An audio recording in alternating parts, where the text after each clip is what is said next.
Hello everybody and welcome to Peace Building with Hannah Jewel. This podcast is about healing, healthcare, and education as we move into a new way of living on planet Earth.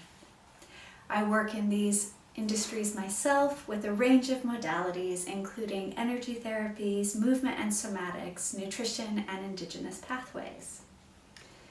Today we have Freya Robinson with us. Hi. Freya has started an amazing project with a no-dig farm and market garden. Today she's going to talk to us about no-dig farming and its importance to soil, nutrition, and health.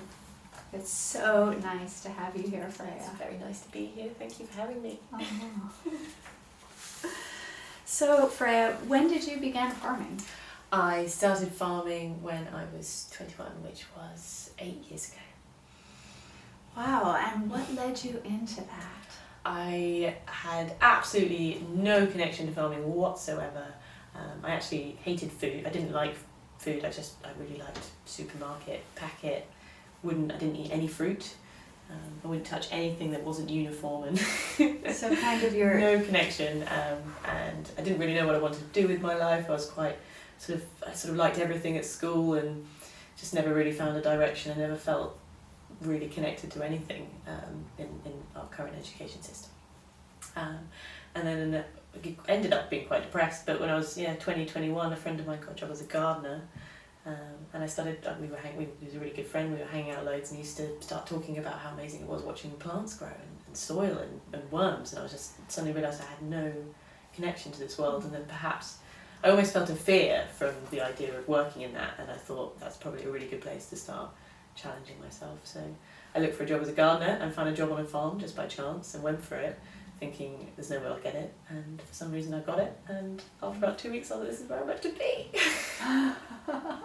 I never looked back, and I feel so passionate about trying to inspire and educate, especially young people, about food, because I feel for me it was such a missing link to our planet and our place in it, and our connection to plants and animals, and the earth itself can be through food, and I just feel like it should be a part of our food system. So Yeah.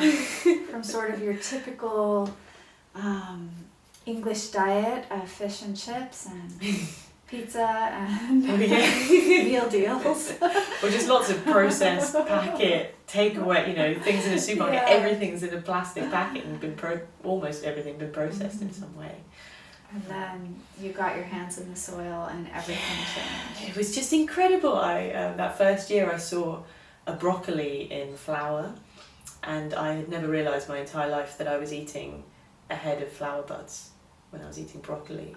It was just, broccoli was just this separate object that came wrapped in a plastic packet from Sainsbury's, this cut off sort of hard green lump with all these random bubbles on it. And I had no connection to where that had come from, and I never questioned it. Yeah. And when I actually saw in the field this massive bush of bright yellow flowers, I remember just sitting on my knees and crying. I just thought, I can't believe I've been eating this my whole life, and no one has ever told me or shown me that it's flowers. And there's so many people I tell that don't realise that a broccoli head is its unopened flower buds. I think that's... Wow. But it's just a series of connections. Since I have those sort of feelings still every single day, working outside. It's just it's never the same. It's always changing.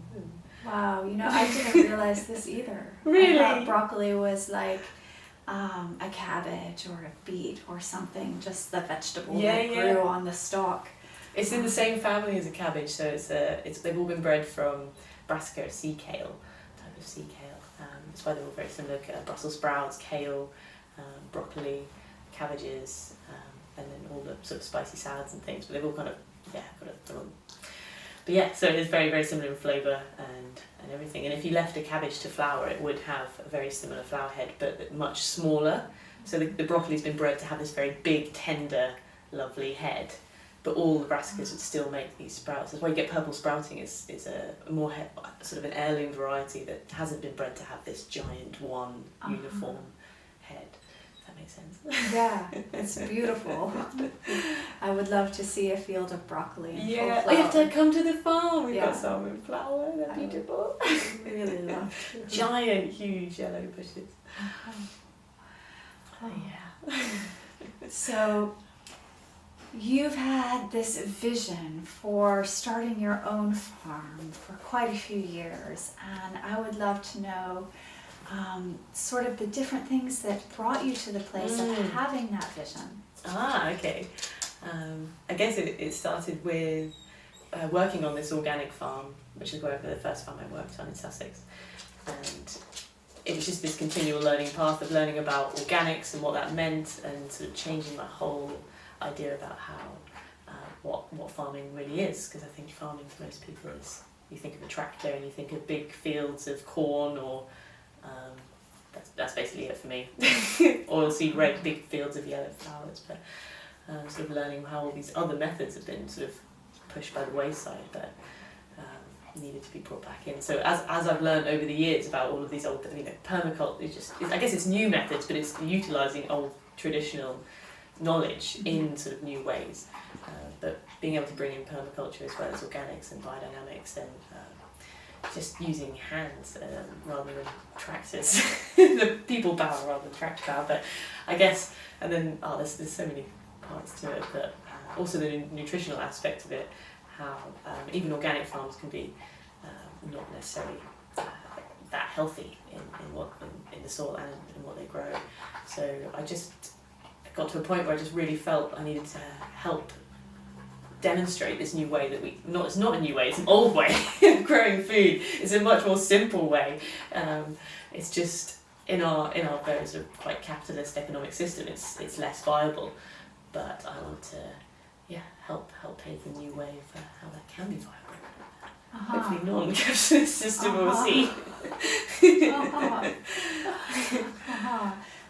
So I understand, Freya, that you had during your years of work on other farms a moment when you sort of had a big healthcare issue. Yeah. And that's been important in how you came Yes, absolutely. to this project. Sort of a whole other tangent that sort of coalesced with the farming knowledge. It was I went to India before I wanted to start my farm, and I thought I've never been travelling, I've never stopped working since I left school. I'm going to use this opportunity before I dive into something to travel a little bit, with an idea of going to India for 6 months. I wanted to sort of go all around, and didn't happen at all. Ended up getting 2 different parasites at the same time that completely destroyed me. And I thought that I was very healthy in that I ate a lot of vegetables, I worked on an organic farm, I was outside a lot, but really I was actually incredibly stressed. I was not necessarily eating the right foods for me, and I now realise potentially that organic doesn't necessarily mean nutritious. And yes, I basically think I should have got better. I had to take a huge round of antibiotics. I didn't nearly die. I had to be put on a drip for 4 days. I was incredibly dehydrated. But the doctors there all said, "Oh no, you'll be fine now. You get on your way." But for some reason, I ended up with what I've been calling long parasite. So the parasites are gone, but I was incredibly unwell. I couldn't walk for more than about 30 seconds. I was in a wheelchair for several months. I was stuck in bed. I obviously had to move back in with my mum. I flew straight back from India straight from the hospital. And I couldn't understand why my body wasn't getting better. So I went to the doctor, I was offered steroids, I was told chronic fatigue syndrome and IBS, and that's it. Post-infectious chronic fatigue and IBS. Because most of them apparently, research now, can actually be traced to a time when you were ill. So these long things can happen from any time the immune system gets a big whack. So yes, I tried so many different things, all the different diets, everything, all these recommendations from different therapies, because obviously I've been told by modern doctors that there's nothing they could do. And I ended up sort of having to take it into my own hands. And that was a massive eye-opener in the way our food system is, and learning more about nutrition in vegetables and our food is just, it is terrible. It's dramatic. Like, the nutrition in our food is so low. It's just no, it's now easy to see why we are suffering from so much health and body problems, chronic autoimmune things, and I feel growing food in a regenerative way and eating that food is one way of helping that. So yeah, I managed to eventually heal some part of myself to get myself back up and running. It took 2.5 years. And I think the things that really changed it was fasting, and I raw milk for me. I think grass-fed raw milk were the sort of the two last keys I felt that changed it. But before that, I thought raw milk was bad. Yeah. So just because it's organic doesn't mean it's nutritious. Just because it's a milk product doesn't mean it's bad. There's All a good, lot more that Absolutely. you have to investigate. Absolutely. Yeah, and I understand that this idea about the nutrition in food is a big driving factor in why you're doing no dig. Yes. Can you tell us a little bit more about that? I'll try and summarise it easily. So when you dig the soil, so all of our farming worldwide practices are done is by ploughing. And ploughing is where you cut, and you can see the fields when the farmers do it, and they're cutting the soil literally in half, and they turn it upside down, and it ranges from about a foot to it can be a couple of feet. They're digging right down. And just turning it upside down, it's cutting up worms, but the main thing it's doing is it's cutting up mycelium networks, which is all of the fungal threads that are underground, and we can see the mushrooms that come up. Those are the fruiting bodies, and not only about 20% of mushrooms make fruiting bodies, so there's tons more mushrooms underneath the ground, their root network that we can't see. And plants, I think it's about 90% of all plants on our earth create symbiotic relationships with mycorrhizal fungi, all these different types. So different plants will work with different ones. And so when you're ploughing, you're cutting up this mycelium network, which releases a lot of CO2 into the atmosphere, but also kills this entire network, which would have been incredible at helping your plants to grow, because they actually provide a huge amount of their nutrition. In some plants, it's up to 40% of their vitamins and minerals are provided. Some research studies I've found have said that other than sugar, which is what plants make from the sun, other than sugar and CO2, they get all of their other minerals and vitamins from symbiotic relationships with microorganisms such as mycelium and bacteria in the soil. So by ploughing the soil, you're killing this entire network. You're then planting a plant and expecting it to grow. And it's so you have to chuck a load of stuff in it, because it hasn't got any of its support network. It's like eradicating our microbiome. If you didn't have any of your bacteria in your gut, you can't digest a lot of the food that you need to be able to. You can't create B12. You can't create many vitamins and enzymes you need to be able to actually function. So by not disturbing the soil, which is what no dig is, we just put compost straight on the top, so you're not breaking any of the networks, but you can still plant into. On an industrial scale, it can still be done with a no-till drill, so you don't need to plough the land. You can it just creates a very thin furrow, so it still cuts into the soil, but plants. And so we could do it all over the world. We need to do it all over the world really, really badly. We've got to stop ploughing. It's so bad. Yeah, this is absolutely destructive. Completely different take on nutrition. So growing up, we were taught that a beet is high in iron, for example, or fruits are high in vitamin C, melons are high in vitamin C. And so I understood that soil has iron. Beets take the iron from the soil with their roots. Yes. But this idea of symbiotic relationships. Yeah. They just absorb water. They don't take any. On their own, they don't take in anything else. It's all through, pretty much always through symbiotic relationships. And the bacteria actually and the fungi live. Some of them move into the plant roots and actually live within the plant, like our gut bacteria can, and fungus can actually live in our gut wall. And some of them, and viruses that are also beneficial, they all live intrinsically with us. So and the bit around the roots that is similar to our microbiome is called the Rhizosphere, which is a very small area that encases all of the roots. It's the couple of millimetres outside, or a millimetre outside of every root, and that's its microbiome. That is where all of the bacteria live, and some of them are in the actual root, and some of them are just in this bit outside, and it's where they exchange the nutrients, where all the magic happens.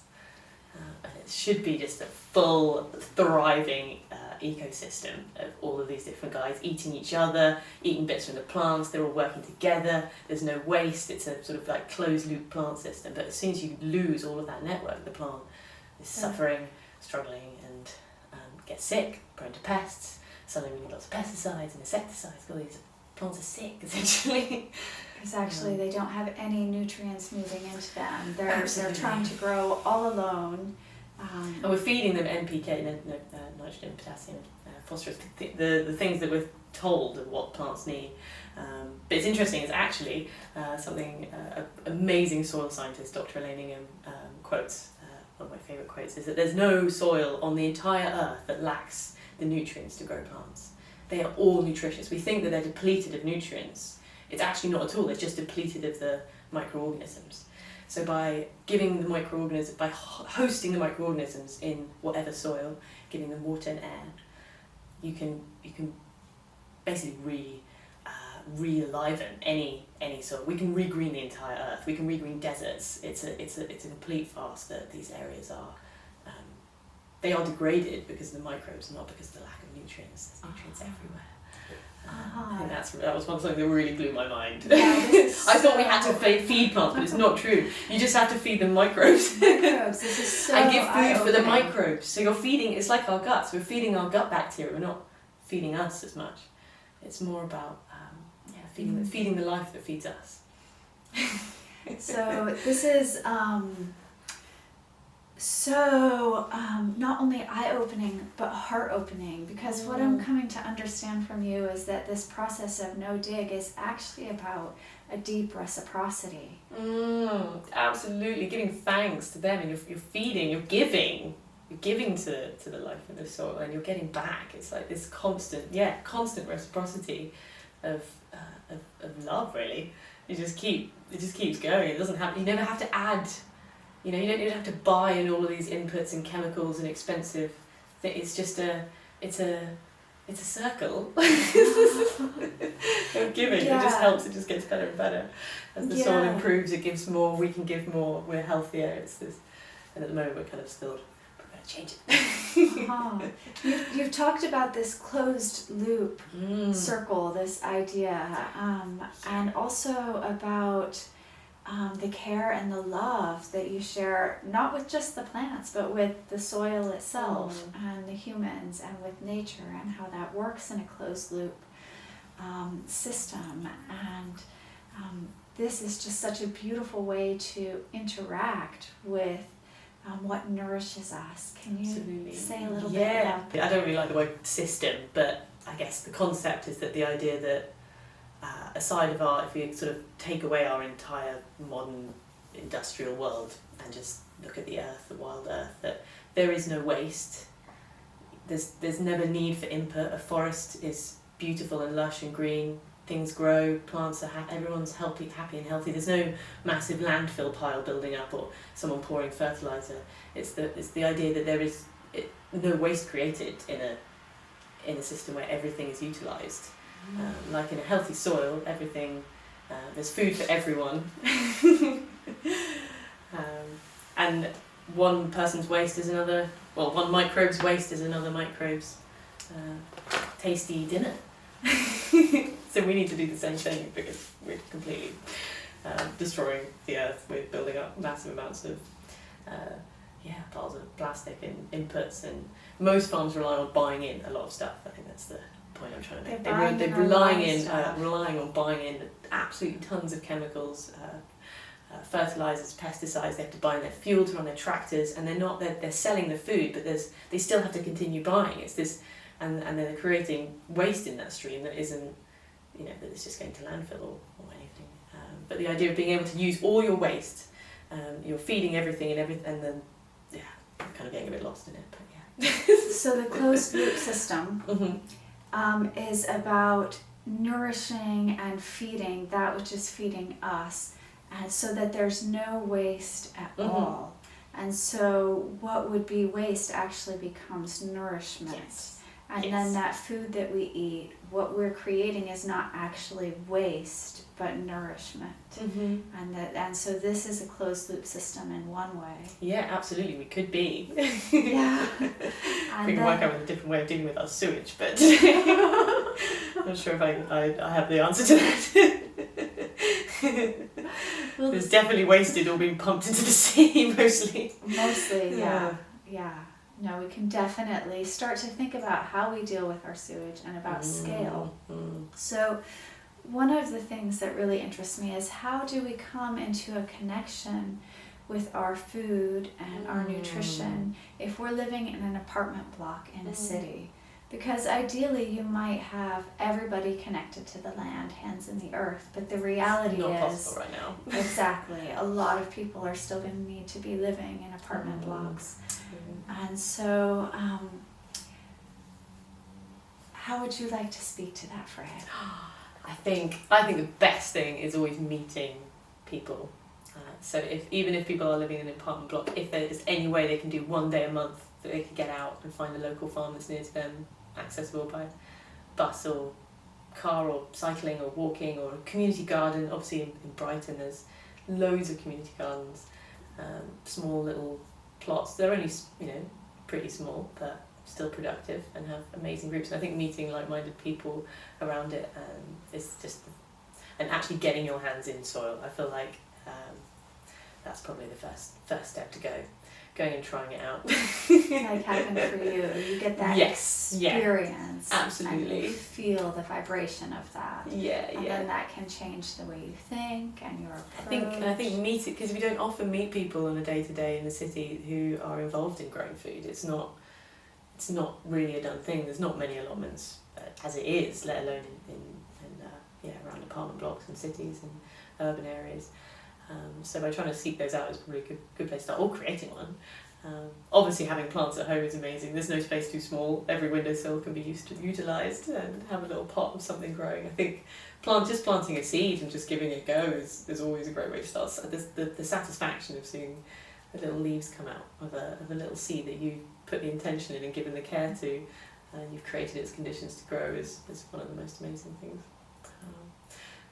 Just being able to watch a seed. So anyone can grow herbs on a windowsill. It doesn't have to be a hot, lovely house. You can still have a little bit of plants in your home. But going out to a community garden. And if you don't find one that's right, keep trying.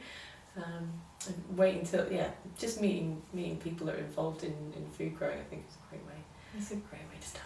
You get the symbiosis. Because then you get the story behind it. Yeah. I feel when you're buying food in a supermarket, or even from a cafe or anything, it's disassociated. You don't know where it's come from. There's no relationship to it other than maybe the cashier you bought it from, which can still be really special.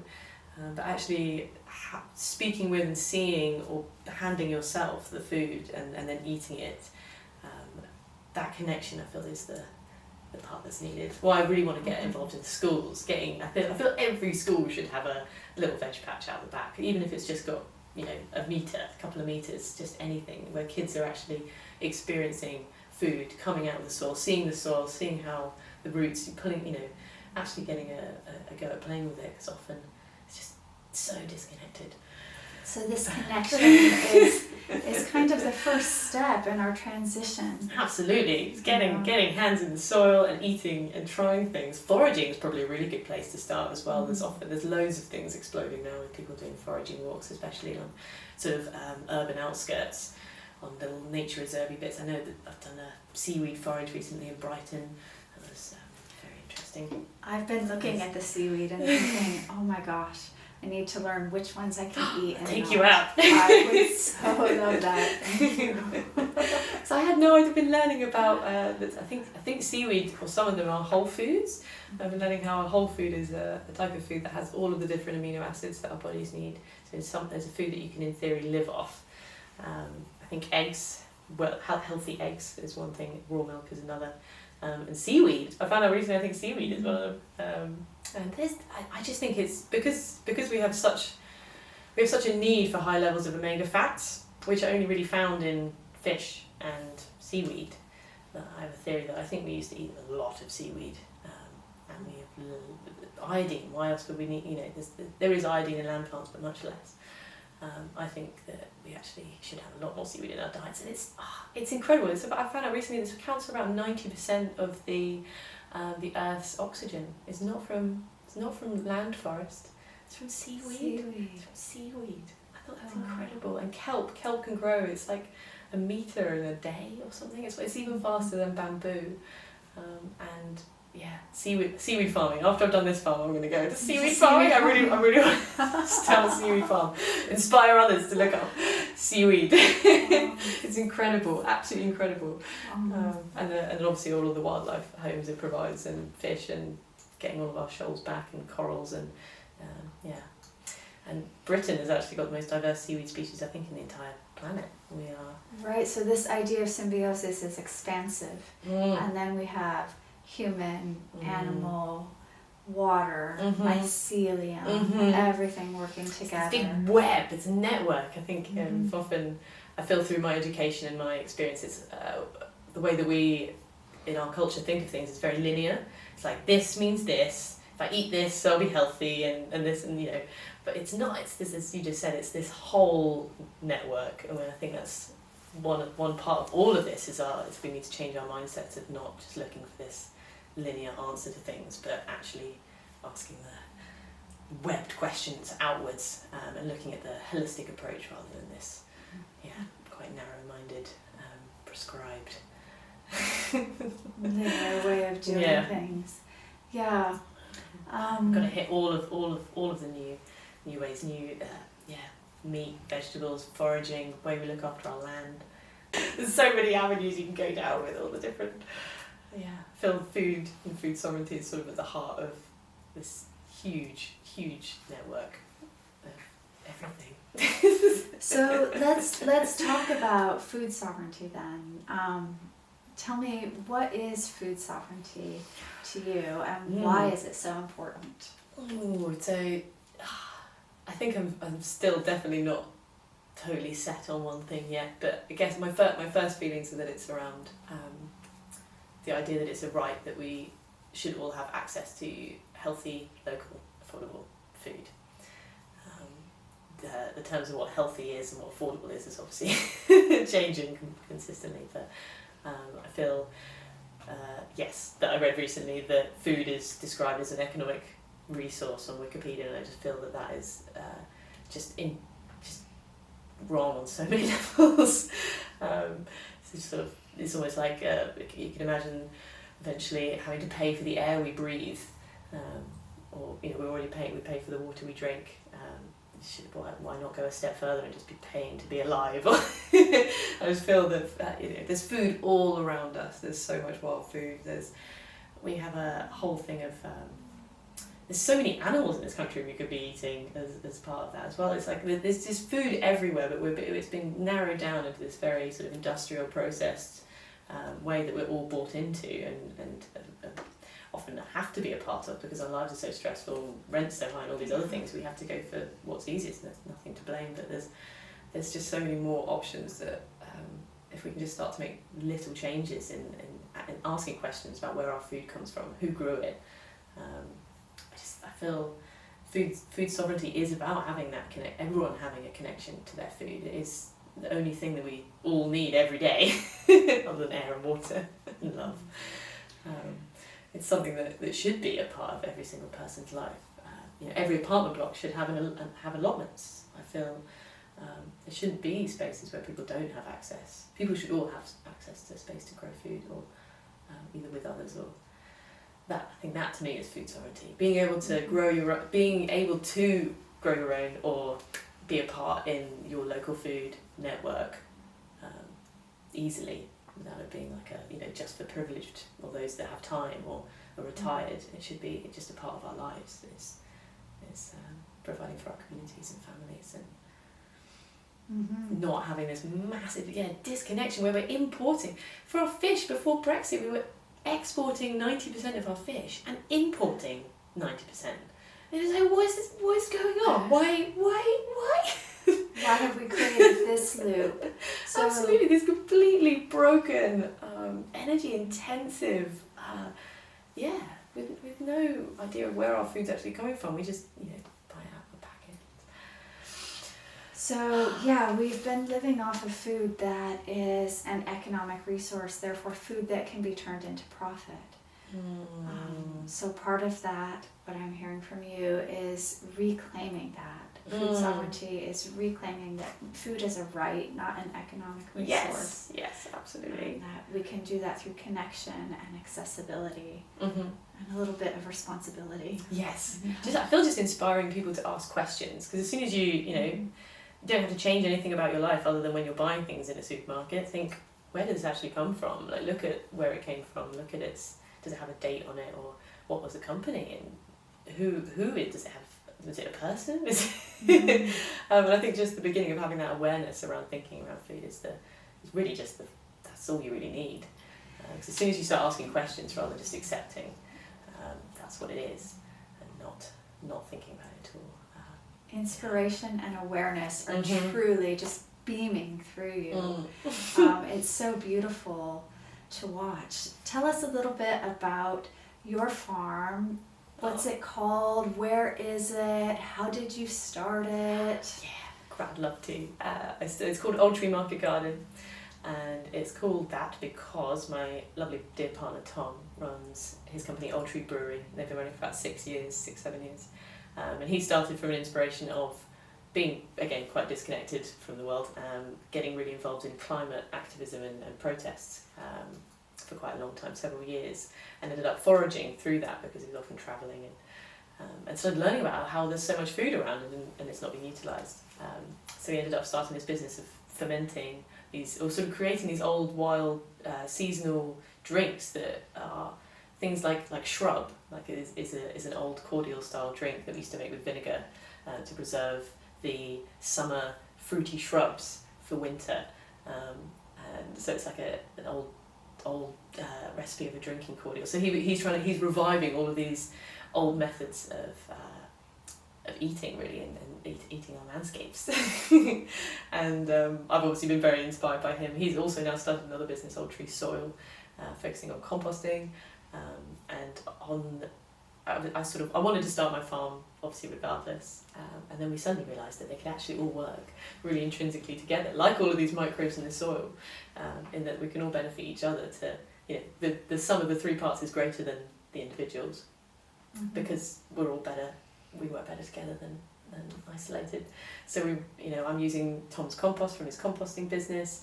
I grow herbs for the brewery and forage things for them, and then we compost all of the waste from the brewery because there's often lots of tea and leaves that are used, and it all feeds into this lovely mix. So that's why I'm called Old Tree Market Garden, and it's part of that. And I think I started in December.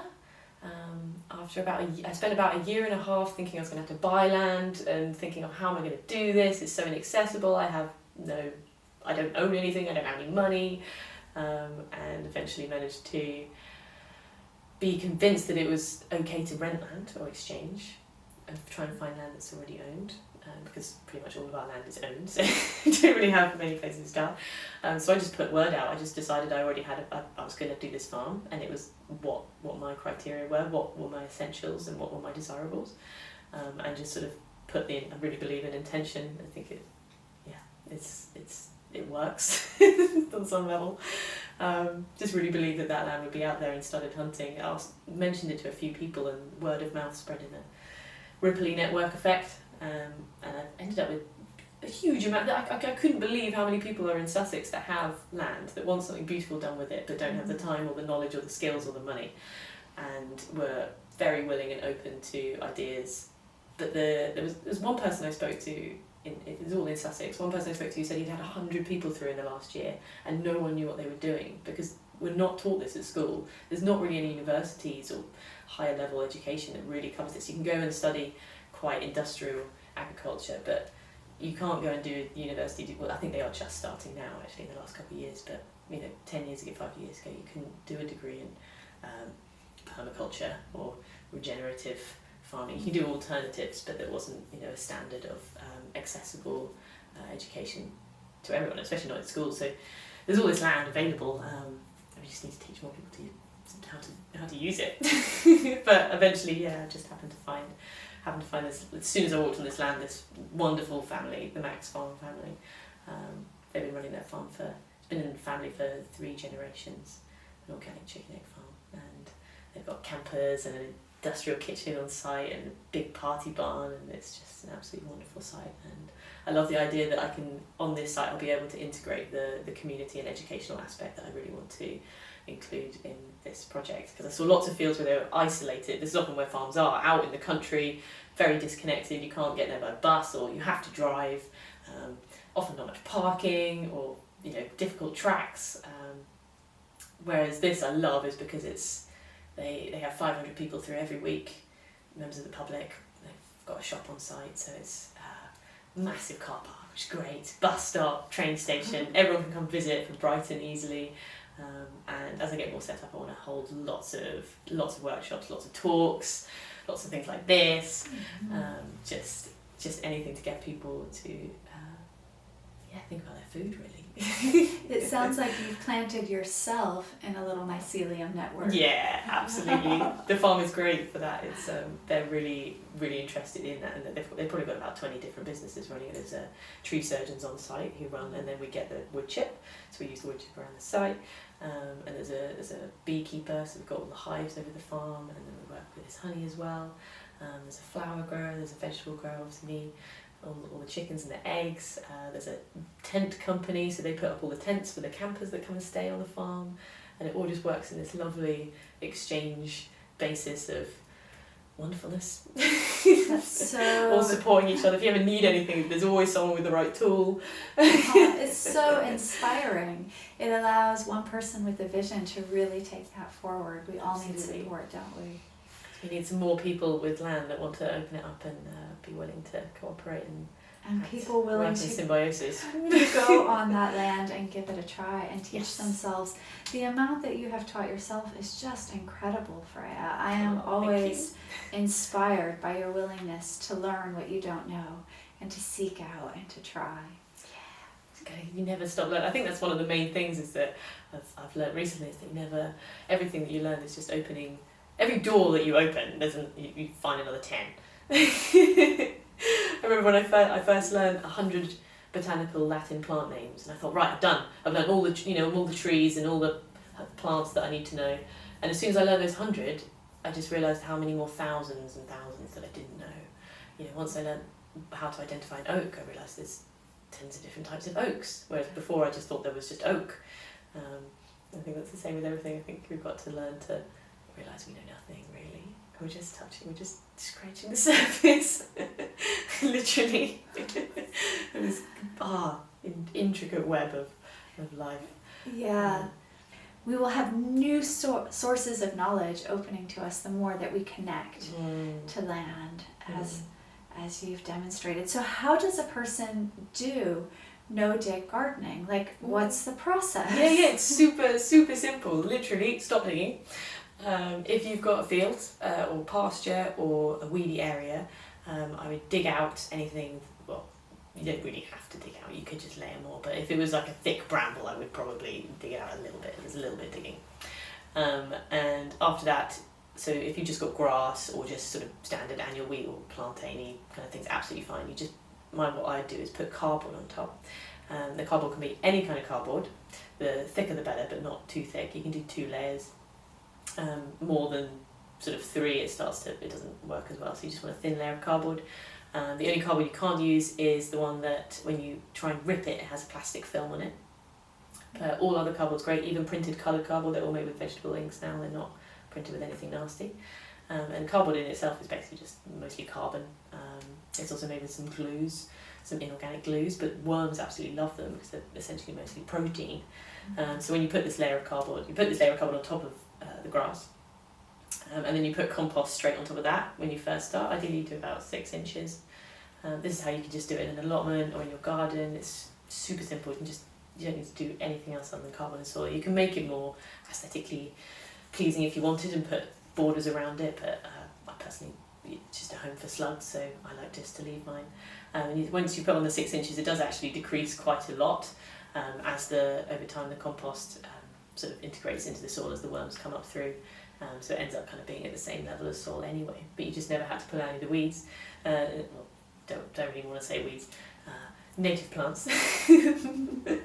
And yeah, you just plant straight into it. It's incredible. The cardboard is very good at stopping the green growth pushing through, because plants don't have nearly as much strength in pressure to be able to push upwards as they do downwards. So roots have a massive ability to push down. It's roughly, I think, like 80 psi, like pressures pounds a square inch. It's crazy. I think it's as much as like our jaws, like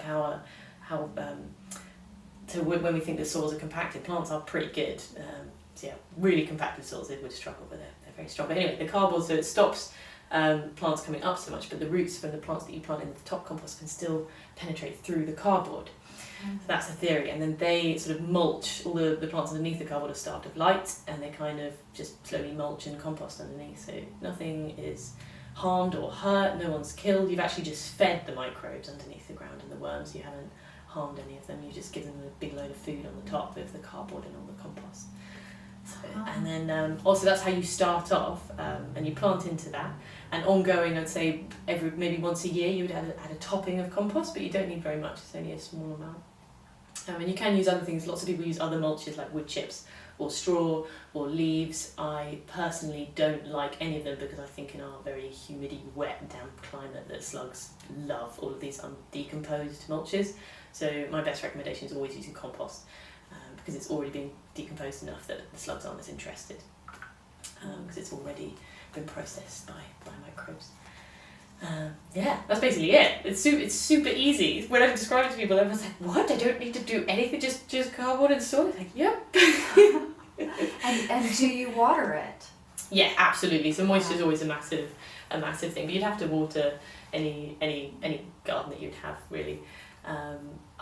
Obviously, if you do it this way, it's actually better at retaining moisture, so you need to water it less. And it's also better at dealing with flooding, so you don't have as many problems when there's in the winter with big boggy beds and things. So yes, water ideal, or in pretty much all situations. I always say my ideal water is when you squeeze soil and you have just a couple of drop, like a little drop, come between your fingers. Any more than that, it's too wet. It's kind of a 50% is when you're just getting a little drop come through. So if you think you don't know whether it needs more or less watering, you can literally just grab some soil and squeeze it really hard and see if you get a little dribble come down. If there's a little bit, that's good. Fascinating.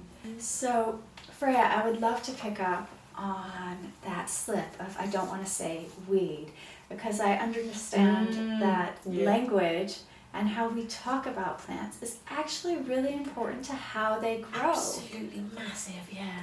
I feel we've got such a detrimental language, and language is such a barrier to our connection to the landscape and world around us, because the words that we use in our culture are quite derogatory and demeaning towards our landscapes.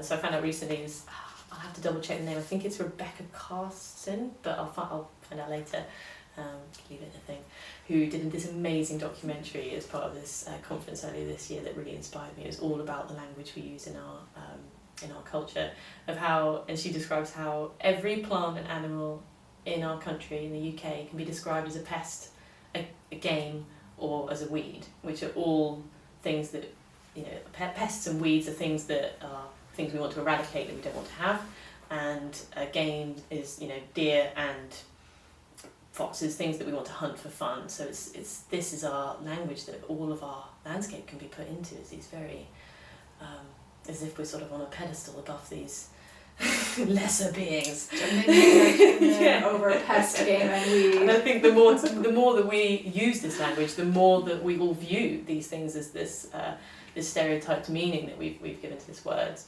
And I think it's really important to start trying to change that. So even I earlier just said weed, I naturally do, and since watching this film I've been really focusing when I'm talking of trying to use new different wording to actually give the sort of right amount of respect that we should have for our wild family around us. So saying wild family or nature or wild animals or plants or our friends. I think in this film it's really interesting. She talks about how she worked for the BBC as a filmmaker on their nature documentaries and travelled the world for 30 years.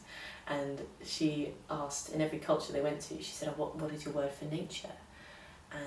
on the whole, they said, what do you mean? We don't have a word for nature. It's our family. It's our home. It's just the beings around.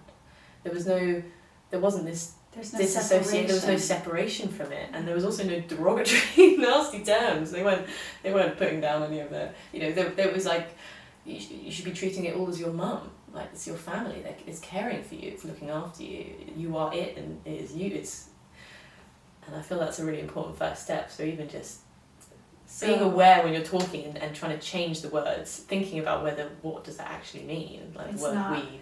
A pest, it's an insect. Like a rose can be a weed. It's a beautiful, or an oak tree that's a home to thousands of species of different beetles and bugs and critters and wasps and everything. And how can that, and on some farms, if there's little birch trees coming up, or willows often, and any plant, all of these, like, so many plants have been hugely criticised in farming. Ragwort is one, fat hen, there's just a huge list of these wonderful plants that have amazing properties and abilities for our soils, and we're just demeaning all of them and using this, and it's a weed, it can be sprayed, let's put glyphosate on it, let's kill it. It's not meant to be there, but I also love the idea that I'd love to study a course in it, but there isn't one yet, of why weeds are there, why those plants are there. So often in some fields I've noticed, like, there could be loads of docks coming up, and why are there loads of docks coming up and not another plant? But I love the idea that every plant is a host for its own microbial network. So the soil there is asking and needing that the qualities that plant brings, or the exudates, which are the nutrient, the exchanging nutrients it gives with microbes. So I don't know how to explain this in a more succinct way. There's a reason certain so-called weeds are growing. Absolutely. Being like, why are you here? Asking why. And, so a dock has a massive penetrating root. It can go, so many others as well. Dandelions, I think dandelions can go like meters into the ground. And there's a reason they're doing that. It's necessary to bring up certain nutrients from the subsoil to access microbes that are down there, or to break it up, or to. And so understanding it's a symptom. They're a symptom of something else. Something else. What they're doing helps us to understand the soil and work with it better. Yes, absolutely. But I don't know the answers yet. But one day I'll have some more. I look forward to your pioneering work in that vein. Somehow. I know myself that in my own tiny garden, I've stopped pulling the dandelions, and I go out regularly and I pick the young leaves and I add them to my salad. I feel better. This is a form of foraging. It's Mother Nature growing this just for me, right where I live. And that has transformed the idea of dandelion from weed into nourishment. Yes.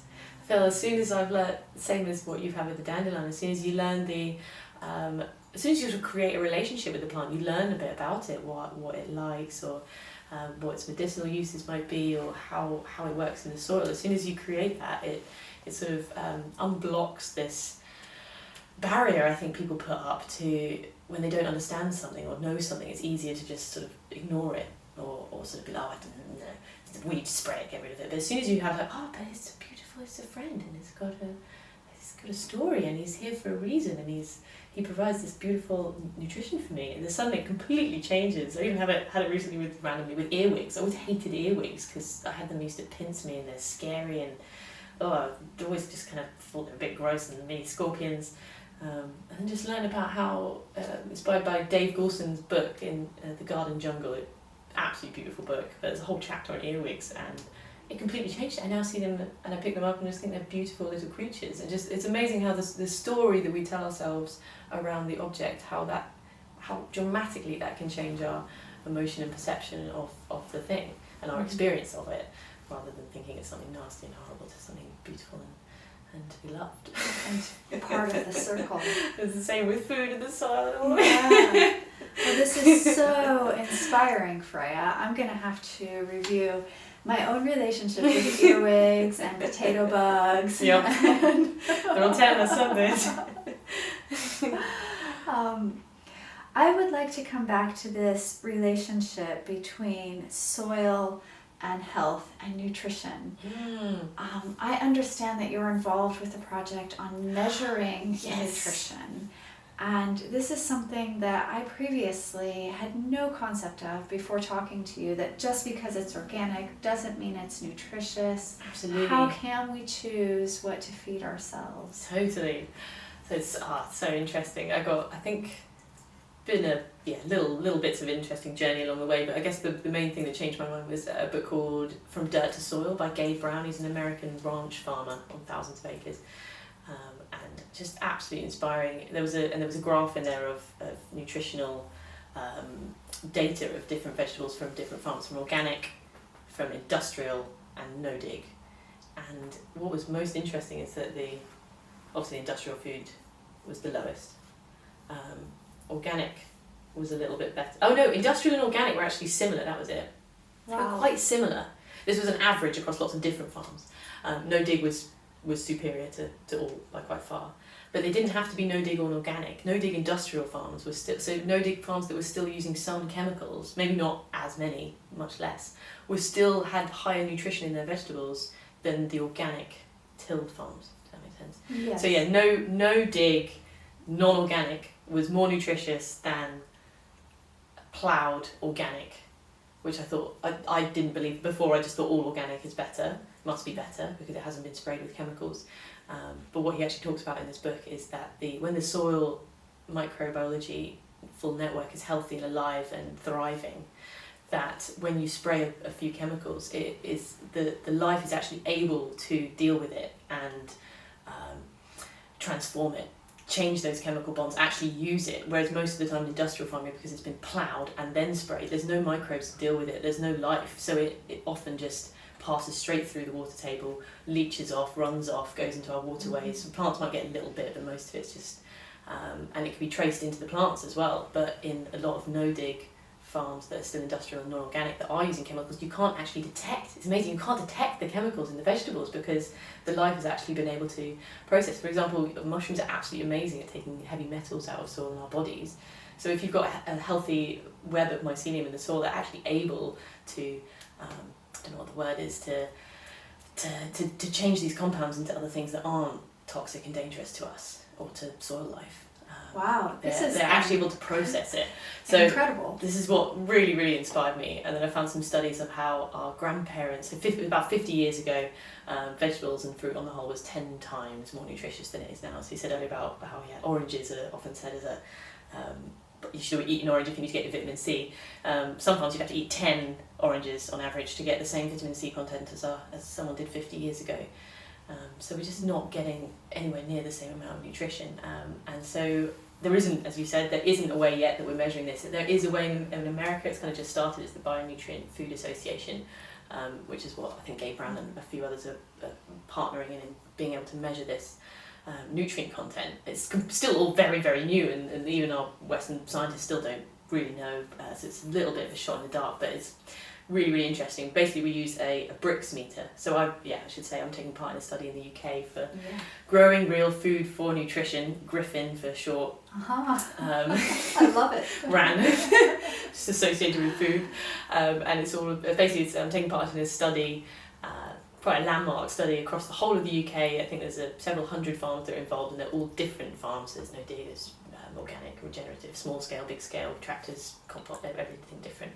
And they were all measuring using a Brix meter, the nutrient density in our plants, and we're all measuring lettuces, and they were all measuring carrots, and they were all submitting these results and putting in little notes whether we've added compost and how we've grown. So they are then going to correlate all of this data over 2 years to actually form a concise, hopefully, average of the nutrient contents across different styles of growing food. Mm-hmm.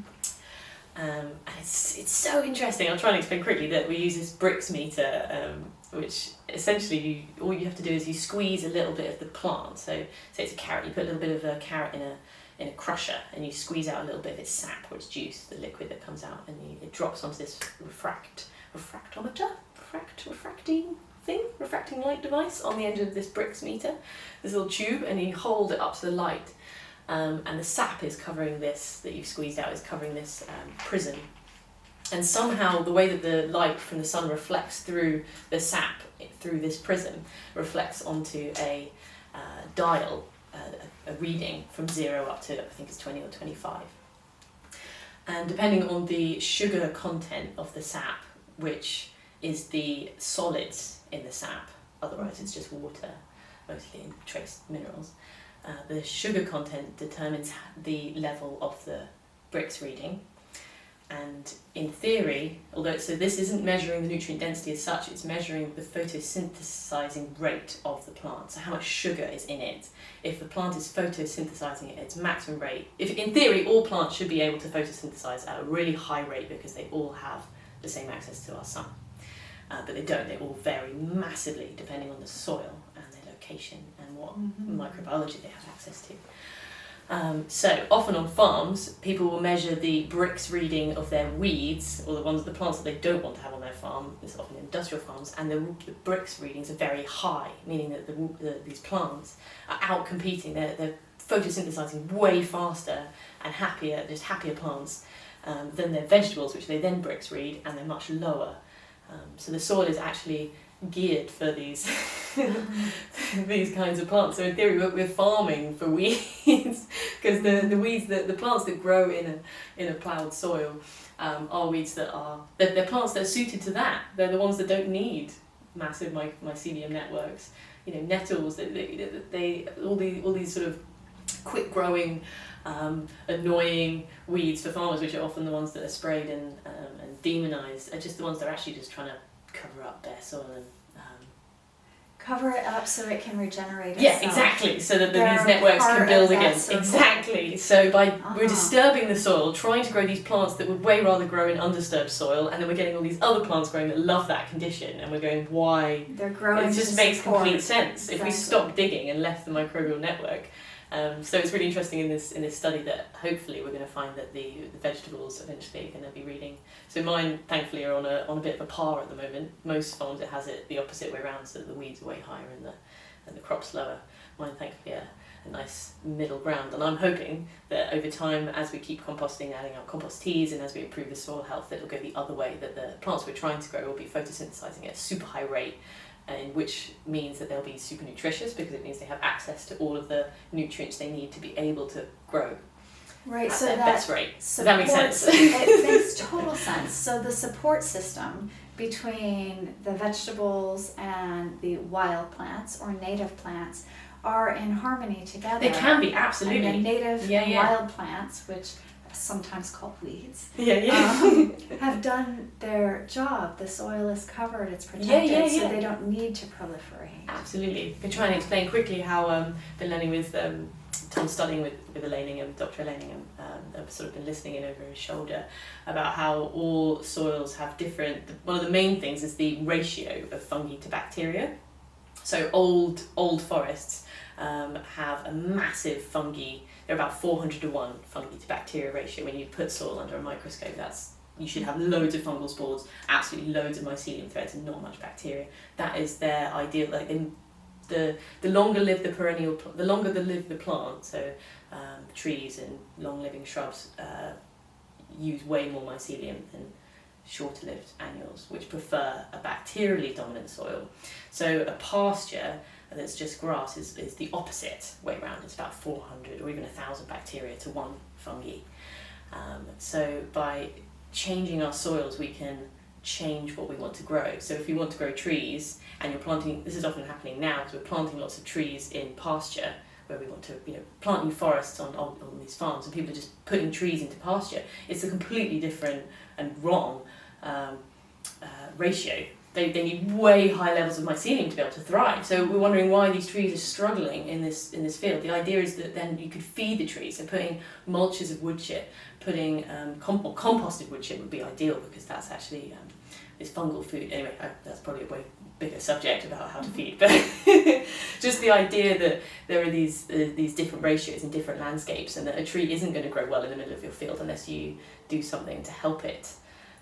Because it needs a much higher mycelium network. And so naturally in our landscapes we have scrub grow, which is brambles and gorse, or these sort of like spiny little sort of kind of perennial plants that are not as long-lived as trees, and they provide the ground cover and start changing the soil ready for the trees. They provide this like nursery, if you like, for trees. Mm-hmm. So when you leave if you left a pastured field, a meadow, eventually it would turn into this sort of scrubbiness, which would provide the home to the trees. So I'm going on a bit of a tangent, but I feel like it's all related.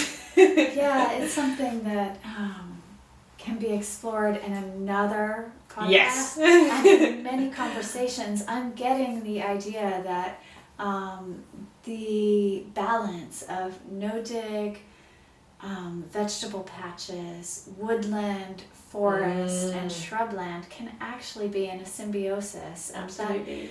That is rewilding, but it's rewilding with food at the center of it, which I don't hear many people talking about, actually.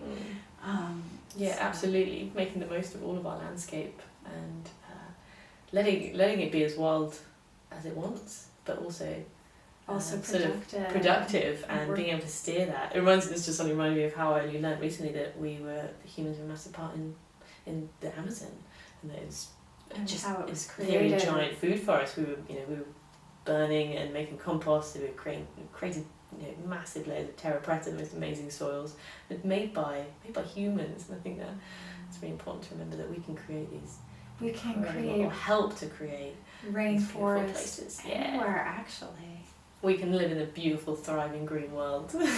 So Freya, tell me, what does a clean, green, vibrant world look like to you? Ooh, whoa. I don't even know if I can fully see that yet. Wow. Completely different mindset change. Food everywhere, abundance, everyone giving, exchanging, completely different food system. We all have fruit trees lined every road. We're all collecting wild foods and foraging and helping each other out. There's seaweed being grown off and replanted, and we're supporting our coral reefs and fish networks, and just all of it, stopping all the chemicals, listening to the land, stopping would probably be good. Everyone just stopped and sat together. That would be a great way. Had an idea recently of holding a the beginnings of what this idea could be, the idea of a food sovereignty feast, in where we could start to visualize and actually demonstrate this new world we want to see, and by doing so practice what that could be, because I don't actually know. I don't know what. I think that's often people say, what's the answers to these, but we don't. We just got to keep exploring and slowly find it. But I love the idea of just trying to demonstrate what that could be. Demonstrate with hands in the soil. Yes. And let it unfold as we go. Yeah. You brought such beautiful elements forward today, Freya, about connection, localization, experience, willingness to try, listening.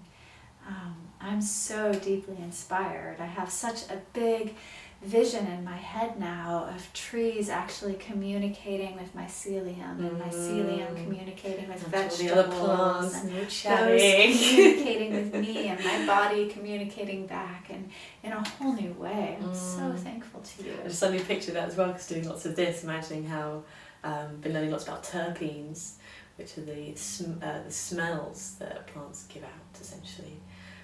And that they are little tiny compounds, and they do go up our nostrils, and they do have beneficial effects in our bodies. They are therapeutic. So the idea of forest bathing, actually going and walking in the woods, can be healing in a Western scientific way. That can be actually recorded, and that you absolutely absorb nutrients from breathing the plants as well. I just love it. It's all going, that we're breathing out, the trees are breathing in, and we're absolutely. So yeah. Smell all the beautiful things. Smell all those roses. They're doing you good. So beautiful. Well, Freya, if somebody would like to find you and to keep up to date with what's happening, how do they do that? And are you accepting volunteers on your farm? Yes, I do have volunteer days, and they're all on my website. Best thing to do is probably go on, my website is oldtree.house at the moment, and then there's a link in there you can find things. Or on Instagram is the other main thing I use, which is at farmer.freya or at Old Tree Market Garden. But we can put those in there. Exactly. We'll put your contact details. Yes, yeah, you can send me emails. You can sign up for volunteer days on the website, and yes, and it's in Ditchling, so super accessible from Brighton or by the train to Hassocks, and yeah. Well, I'm definitely going to have to come out for a volunteer Yes, day. please. I can't wait. And I am definitely going to take my tiny patch of my garden here and try a no-dig approach. Yeah. I'm so inspired. Yeah, I'd love to help. Is there anything else you would like to share that we might not have discussed already? Or any part of your farm that you're really looking for energy towards? Really, so many things. The first thing that came to my head that I'll just say is random. When leaves have holes in, something I didn't mention, when a plant's been eaten, when it has been a little bit nibbled, that they actually produce way more antioxidants to be able to fight off that pest or a creature that's trying to attack it, or if it's been out in the elements, it's had to heal itself from the wind and strengthen. Those defense compounds that it creates are the antioxidants to us. So by eating an apple that's got a scab and been a bit nibbled by something else, it's actually it holds more nutrition than a perfect glass house housed, protected apple. So I love that now, because often my vegetables often have little nibbles in, and some people really hate having anything with nibbles in. But now it's changed my relationship to that, because now I think, he's gone through some stuff. He's come out the other side stronger, and he's going to make me stronger too. Wow. And we can help each other. So don't just go for that perfect looking apple. Go for that little slightly wonky, funky shaped one with a hole in it. What a perfect living metaphor for us in these times of us all increasing our immunity. Thank you for that. Wonky bitch, where it's at. And thank you so much for having me. It's lovely to chat. You are Get inspired. I've inspired myself and even helped bring out new things that I hadn't thought about before. So thank you for the time. It is such a joy, Freya. I'm just so delighted to witness your journey, and I hope to see that vision grow and grow. And anything that I can do to help make that happen, I am so available. Thank you, Hannah. Well, it's been a delight having you here today. And thank you everybody for joining Peace Building with Hannah Jewell. You can find these podcasts on Anchor, Spotify, and YouTube. If you are interested in getting involved in this and you have something to share about food sovereignty, healing, healthcare, and our transitions, please get in touch with me. It's hannahjewellofpeace.com. I would love to talk to you and maybe bring you on the cast. And thank you so much for joining us today. Speak to you soon.